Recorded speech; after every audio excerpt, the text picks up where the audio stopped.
அழகை காண வேதம் தன்னை கேட்டு நீ நடந்து வரும் அழகை காண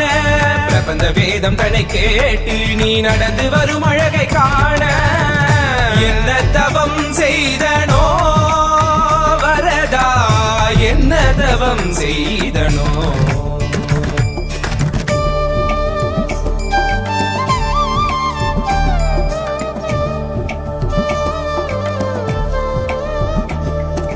குடகினிடகினில் கோபுர தரிசனம் கொட்டையார் கண்டு மகிழ்ந்திட்ட தரிசனம் தேவர் யாவரும் தரிசனம் கண்டிட காஞ்சி மாநகரில் தவமாய் கிடந்திட இந்த மார்புதனில் 3 நாச்சியரை சுமந்து பறந்து வரும் சுந்தர வரதா 2 குடைகளுடன் கருடன் மீதமர்ந்து திருவடி காட்டிடும் கரிகிரி வரதா.